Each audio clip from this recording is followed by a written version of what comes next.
to the Feed to Succeed podcast. I'm Betsy Youngren, registered dietitian and pediatric nutrition expert, and I'm here today with my co-host. Hi everyone, it's Jen Caracosta, family and consumer sciences teacher and culinary coach. Hi Jen. How are you? I'm good. How are you? I'm good, thank you. What's going on? Well, it's been an interesting spring.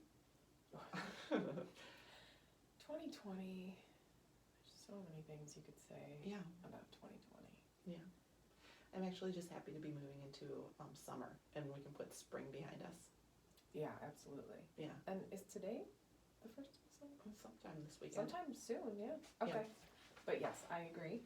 The weather's been beautiful. Even though we're not releasing this episode for a few weeks, so this is going to make it sound dated, but yeah, it will be into summer by the time this gets edited. Be into summer, exactly. Yeah. Exactly. I am too, being outside. Yes. Speaking of summer, you know what's really interesting?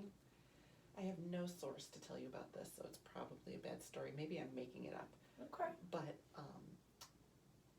in a while back, I was told that there was a study on vitamin D levels in the Chicago area from the summer sun. Okay. And that they used teenager and college age kids who were lifeguarding at some of the city beaches, and they tested their vitamin D levels at the beginning of the summer in June, and then again 8 to 10 weeks later.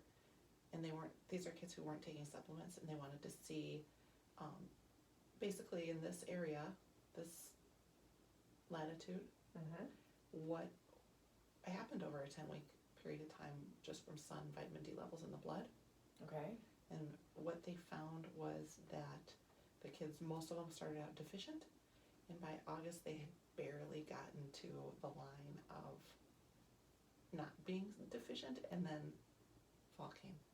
And the premise was that, yes, we know vitamin D is important for our bodies and that we make it by the sun on our own, but because we are as north as we are, it takes a whole summer just to get us up, and then winter comes. No kidding. And we know that vitamin D is called the sunshine vitamin. Right. However, really, that's interesting. So they were deficient, and 10 weeks later, barely even registering. Yeah, the numbers went up. Right.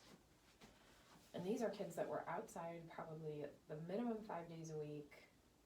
Right. For, whatever their shift was, I lifeguarding. don't have data on sunscreen use and all that, and how that would have affected that. Okay. But still, we're all trying to wear sunscreen now. Absolutely. Yeah. It's so funny. I don't know about you, but growing up as a kid, I do not remember my parents, slathering me up with sunscreen. We just went outside and played. And now my kids, they take, I need my sunscreen. And I'm like, wait, okay. Yeah. We only did it if we were swimming around on the lake. Okay. Something, but we weren't sunscreened up to go play outside all day. Never. No. Never. Yeah, and the burn was a good base, I remember. It's a good base. Oh. Seriously. I can remember some wicked sunburns from my childhood. Oh, yeah. And do you remember, I don't know if you guys did this, but I remember my mother rubbing Noxema in it to relieve the pain. Mm-mm. No, right, yeah, that cooling sensation, Right. It's burning. Yeah. It's burning, yeah.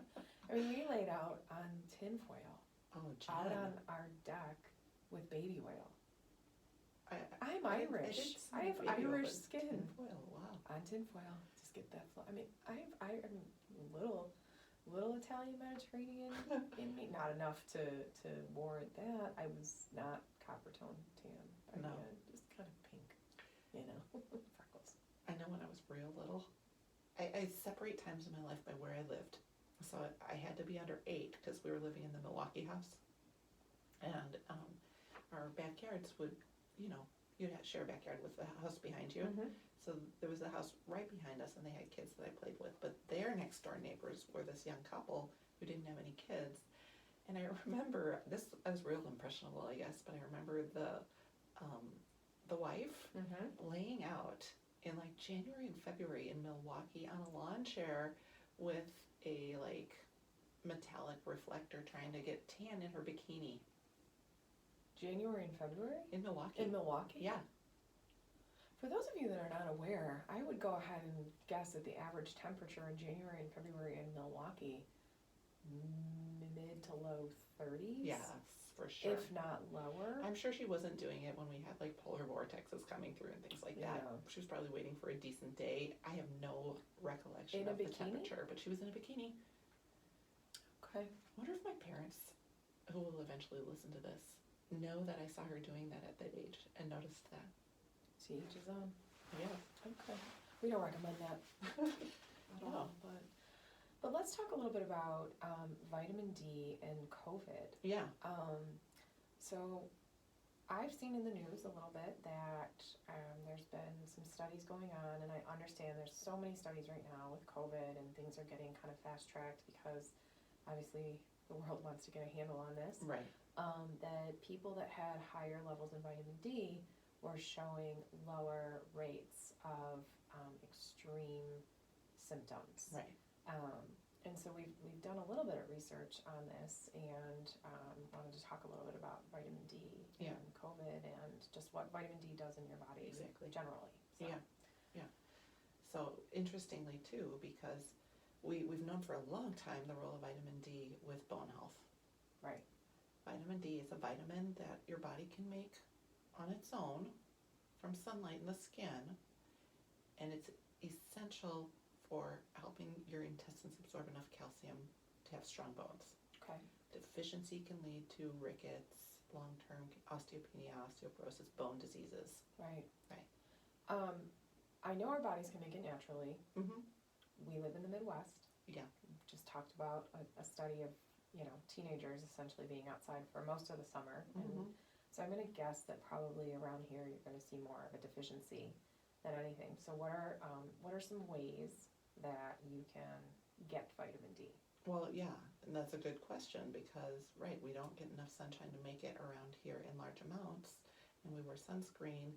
And it's interesting, too, that you say that because, since I see patients, a lot of times they have had blood work drawn because they're seeing me because something's wrong. Yeah. And it's very common these days for doctors to tag a vitamin D level on there when they're doing blood work. I've very, very rarely had a kid come in here with labs that had a vitamin D in the normal range. Very rarely. Really? Mm-hmm. Wow. Okay. Yeah, and the kids, the ones who do come in with vitamin D in the normal range, it's usually low normal. Like if 30 to 100 is normal, they're like 31. And those kids are the ones who drink fortified milk. Okay. So they're clearly not getting it in other ways. So would you suggest a D vitamin? I do.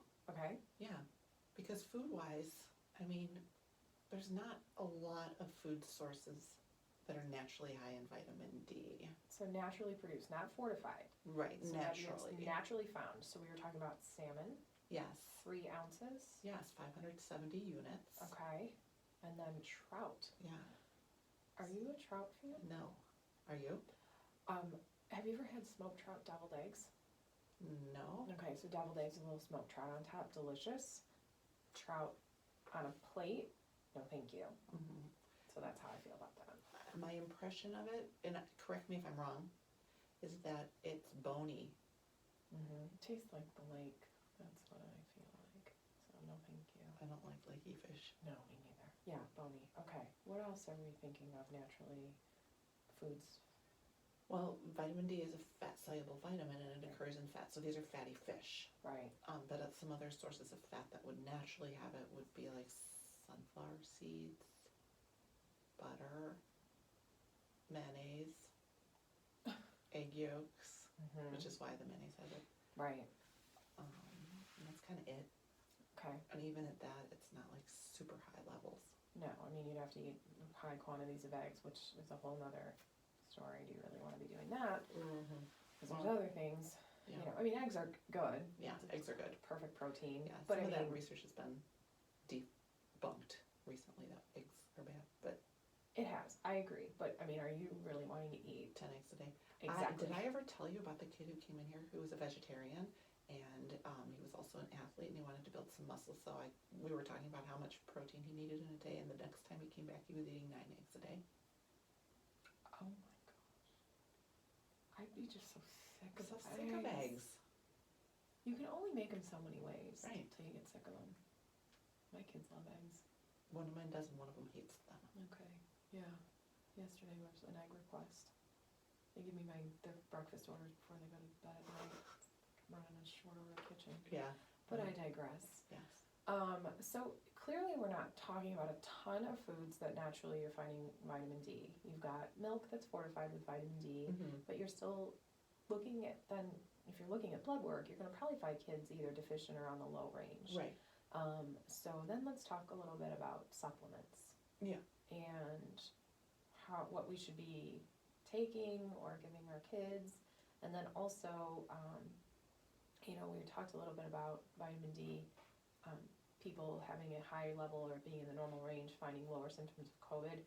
This is not at all saying that if you have vitamin D, you won't get it or you won't have symptoms. Like, we are still total advocates of social distancing, masking, washing hands, following all the protocols of the CDC and things like that. And the studies didn't show vitamin D decreased your likelihood of getting COVID. They showed it decreased your likelihood of dying from COVID. Right. Yeah, so you will still get it, and you will still pass it to others. So don't take some vitamin D and then run maskless through a crowd of people. Right. Into just to see. Oh, sorry. Sorry. I'm sorry. I couldn't resist. I was thinking the same thing, but okay. Anyways, so let's talk about supplements. Yeah. So I do take a vitamin D supplement, but after you and I were talking before we started recording, I'm thinking I might not take enough. I know mine are in the normal range, but I know it's low. I'm not deficient. I'm probably right on the border. So if it's 30, I'm 31. Yeah, a lot of people are. Okay. And the thing about that is that, like general physicians, then if it comes back 31, 32, it's going to list it in the normal range. It won't get flagged on blood work. So your doctor's not going to call you and be like, your vitamin D is low because it didn't come up as low. Right. But that doesn't mean 31 is optimal. Right. It just means you're like barely over the line. Right. When I worked at Children's, which is now Lurie, many years ago, one of the doctors I worked with, he is a kidney doctor, but he does a lot of research on vitamin D because kidneys are responsible for part of the way vitamin D is metabolized, and it was an area of interest for him. And so I heard one of his presentations once, way back, probably at least 12 to 15 years ago. And we now know a lot more than we did then, but the presentation he gave was that if 30 is considered normal, it really should be increased to 50 to get benefits for your health. So 30 will protect your bones, a vitamin D level of 30. Okay. But really to see these other benefits they're talking about, like the anti-inflammation, immune modulation, all that, your blood levels need to be closer to sometimes something between 50 and 80. Okay. I've got blood work panels at home. Okay. They do screenings at school. They usually do them every winter. You can get free screening, and the great thing is that you can they keep it in this website, and you can go back and log into your portal and then see over each year over year, what changes, things like that. So I love it because then I can know. So I'm going to go back and look and see what my levels have come back as. But I'm clearly thinking I don't take enough, so probably will increase that. So I used to take like 1,000 a day, and then and every couple of years I get my level checked. And then it wasn't very good, so I went up to 2,000, and then I was like 40, 46.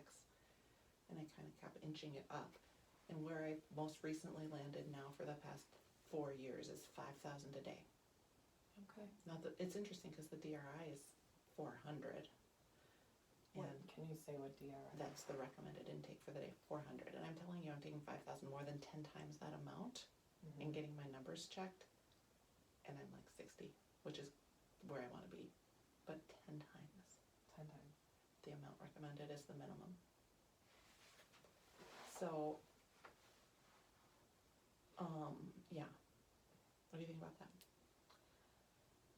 I think that's interesting because I think people think, well, I'm taking it. It's the recommended daily allowance. I look at the bottle. It says 100%. More than that if you're taking 1,000, which is most supplements. More than most that. Most of them are 1,000. You know, okay, great. I'm doing a good job. Yeah. And maybe they get their blood checked. Maybe they don't. But I think it's really important then to look, you know, get that blood test and just see. Look more into it. But people don't know to do that. Absolutely not. And they're like, you know, vitamin D, sunshine vitamin. Oh, I'm out in the sun. Right. I'm good. Oh, I hear that all the time. You know, Yeah. I've been playing out in the sun every day. Right. Well, I mean, you look at the sun's strength right now here in Chicago. In June, different than January. right? And then also just long-term health.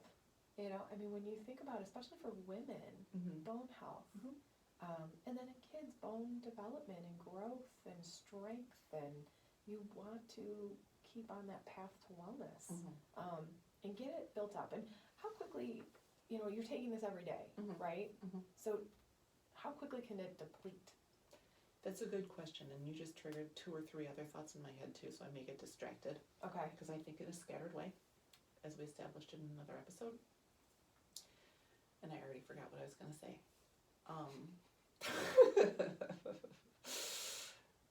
What was your question? How quickly does it deplete? The reason I forgot your question was because I don't know. Okay. But I do know it takes several weeks to get it up, and vitamin D is a fat-soluble vitamin.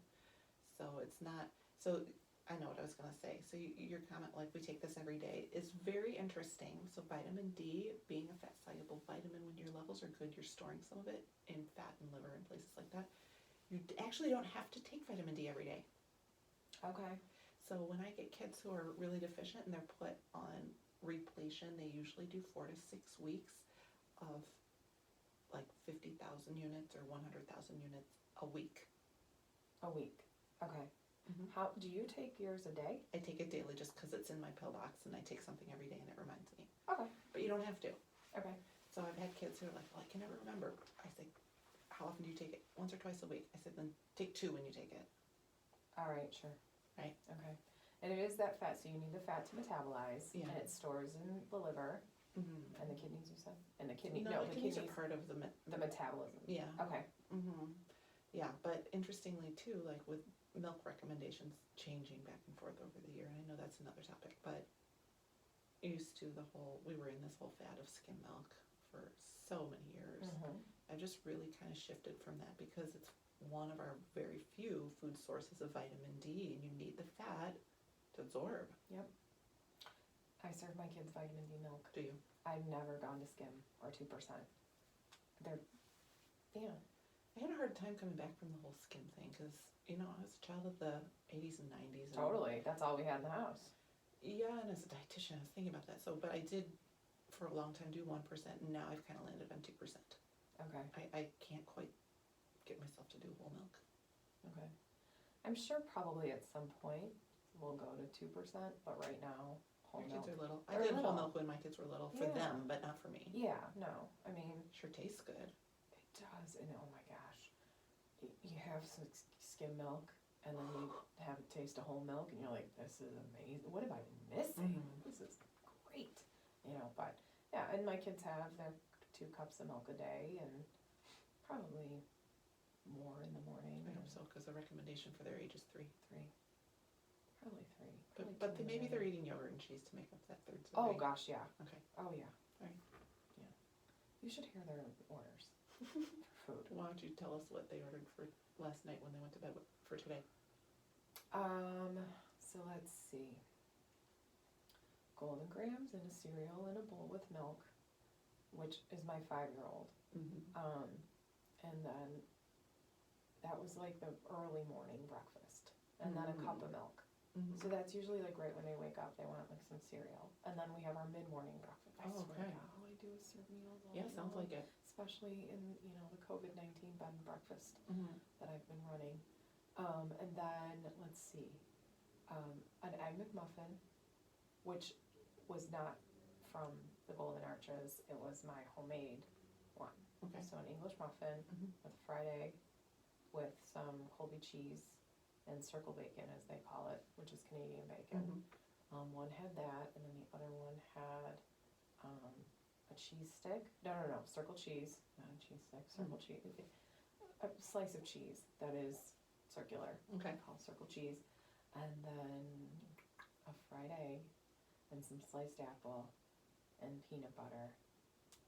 And I look over and their plates are completely empty. Mm. They're like, we're still hungry. Mm. I'm like, okay. So my kids, I've noticed, eat kind of that, like, breakfast like kings, lunch like prince, dinner like a pauper. Oh. Like, their big meals are in the mornings. Mm-hmm.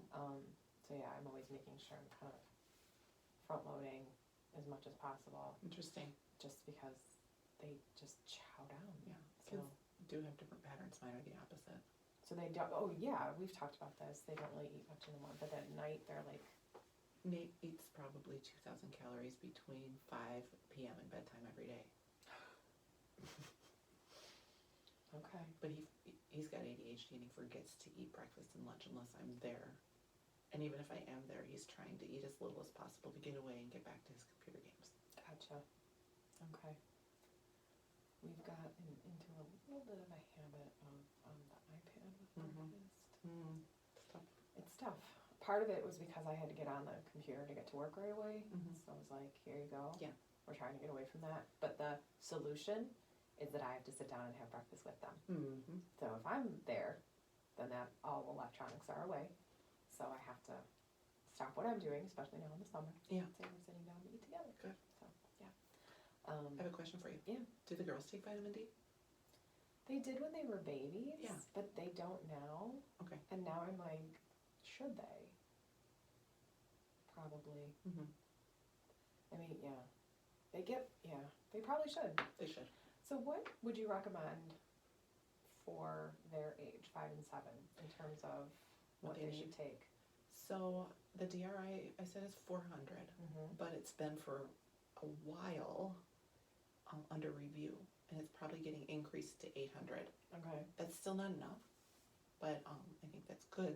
That means if that becomes the new minimum, all the vitamin people are going to increase what they're putting in multivitamins, so that's good. Generally speaking, general rule of thumb, which I know this is going to sound like a lot, and some people aren't going to like this, meaning doctors who don't necessarily research this. The ones who do research this are going to be like, yes, I agree, but the ones who are like general doctors who don't do a lot with this, 1,000 units of vitamin D for every 25 pounds. So if your girls, how much do they weigh? 40 and 43 pounds. So they're not 50, so I wouldn't give them No. 2,000, but I would give them 1,000 units per day. And when they hit 50, I'd go up to 2,000. And are there kids? So are you still talking about this, like, what did we give, what am I thinking that I gave them when they were babies? The drops. Yeah. The vitamin D drops, the standard one is 400 units per drop. Okay. So Per drop? Per drop. Okay. So if you wanted to use that in a child, you could. Okay. No Cool. reason not to, but you need 1,000, so that would be 2.5 drops Right. per day for your girls based on their current size. Okay. Yeah. So Nate takes 2,500 units because I found that dose in a gummy that he likes, and I don't have to bother him. He wants to take it, Okay. and that's good for his size. Okay. He could take a little bit more, but it's enough. I feel good about it. And I take double that. I take 5,000. Now David, my husband, I have 5,000s, and I want him to take 5,000 every day, but he's not real motivated, so he will go sometimes and take Nate's gummies. Talk to me about the gummy vitamins. Yeah. So my kids do take like a Flintstones vitamin Mm-hmm. every Is it day. the gummy or the chewable? Chewable, Mm-hmm. which I'm sure I know. It's a Flintstones chewable. That's probably one of the best options for kids their age. Really? Yeah. Oh, I'm mother of the year. No, I'm just kidding. Yeah. I'm not. I know people don't believe me when I say that, but it's actually well balanced. It has iron and zinc in sufficient quantities. Gummies do not. Okay. Gummies don't contain minerals, generally speaking, Okay. and the Flintstone chewable does. So, and the benefit of a chewable vitamin, those are even recommended for people like post-bariatric surgery to take kids' chewable vitamins, because when you chew them and break them down with your teeth, that surface area and that releasing the vitamins makes it so much more absorbable. Oh, okay. So this is good. All right. They might not need it, that's a different story. Do they need that multivitamin if they're eating a balanced diet? That's a different story. The answer is maybe not. Right. Some kids do if they're not eating certain foods or food groups. Your girls, I don't know if they need it. It's not hurting them though. Right. And if you're going to give them something, it's not a bad choice. Are there kids chewable vitamin D vitamins? Like hard chewable? Yeah. I haven't seen them. I've seen gummies and liquids and swallables. Excuse me. I couldn't imagine that they're gonna swallow a pill Well, at this the point. nice thing about the vitamin D is they're very small Right. and they're gel capsules. So Correct. I do have a handful of 8, 9, 10-year-old patients who don't want to choose something and they don't like certain textures or whatever that would prefer to pop a little gel tab like that, and they do. That's not the majority, but there's a few. Okay. That might mean it might work. But if not, nonetheless, so really the only option would be a gummy vitamin D. Or liquid. There's some really Oh, good the liquids. Okay. Two vitamin, Like top brands. brand wise, like, okay, so the problem is a lot of them, because most of them are dosed in like 1,000 Uh-huh. per tablespoon or so. And when I'm saying those really aren't high enough doses, you need to take 2, 3, 4,000, then pretty soon you're like drinking these vitamin Ds and it gets expensive and it gets to be a ton of sugar to get the volume of liquid. Right. But there is one that I like by a company called Country Life. It's a cherry flavor and Okay. it's concentrated, so you don't need that huge volume to get a good dose, and it tastes real good. Okay. Country life. All right. I'll look at that. Yeah. Okay. But gummies are one of the few, vitamin D is one of the few things that I do recommend in gummy forms if it's motivating for the kid to take it, because they need it. Okay. Yeah, they think it's like a candy. Yeah. And there's some good ones of those too, like these little lemon and orange slice ones, or there's little ones that look like gumdrops. Some of them have a sugar coating, some of them don't. Not that I'm telling you to load your kids on sugar. But sometimes there's this balance between, does my kid want to take this? And then I know they're getting it. And can I tolerate this little bit of sugar? Right. That's why I buy the more concentrated ones, the 2,500 unit Ds, so we only need to take 1 or 2. Okay. That's good to know. And there is that balance.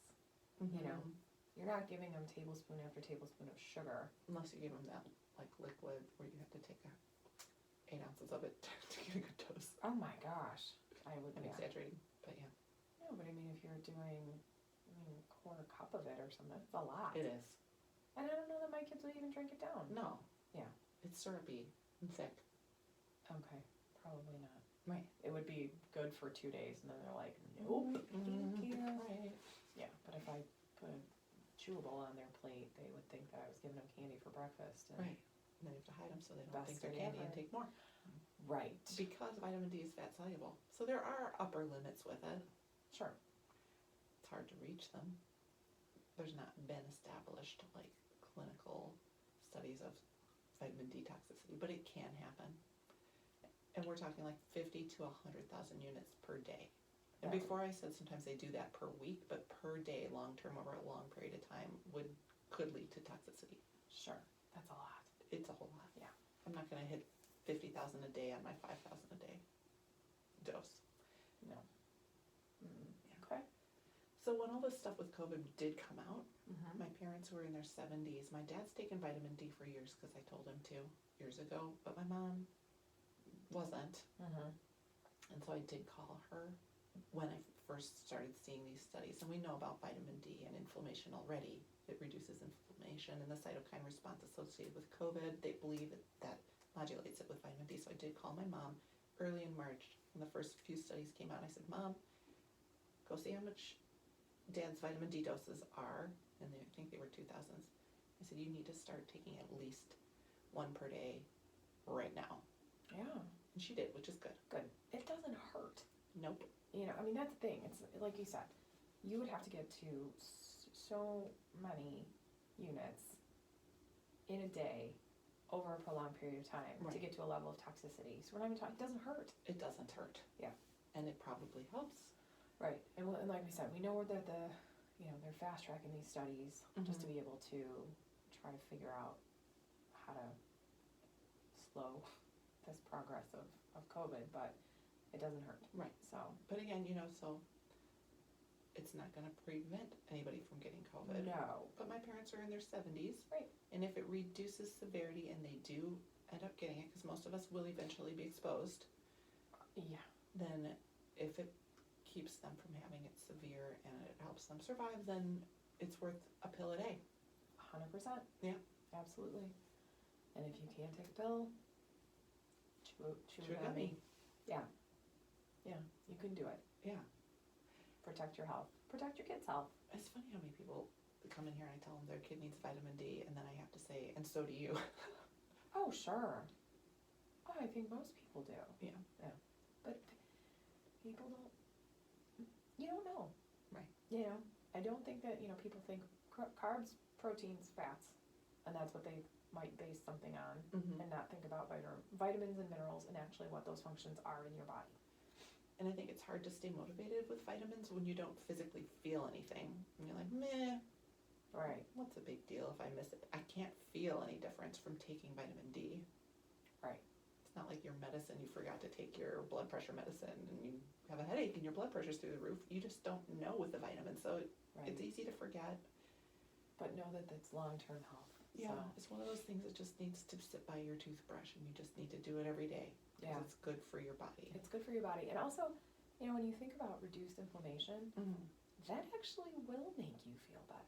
It will be, again, you don't notice it right away. Right. And it's hard to say this is because I'm taking vitamin D. Because by the time you notice it, oh, Yeah. I'm feeling better. It's been a few months. Maybe I just feel better. Right. It could be the vitamin D. We're just going to put that disclaimer. It could, out there, so. yeah. All right. Well, this has been very educational today. Yeah. I've learned a lot. I'm glad. Thank you. It's my pleasure. It was fun. I love talking about this type of topic. I do too. If you are enjoying this podcast and would like to rate and review us, we would really appreciate it on all the places you get your podcasts. And feedtosucceed.com will be launching, the new website will be launching in a couple weeks. Yes. We're excited about So that. excited. Great new content, videos. Also our podcast we're posting on YouTube right now. So Yes. that will be a new feature. It will. Exciting. Mm-hmm. And please follow us on all of our social media sites at Facebook, Instagram, and Twitter. Thanks for joining me today. Thank you. All right. Have a good one. Yeah.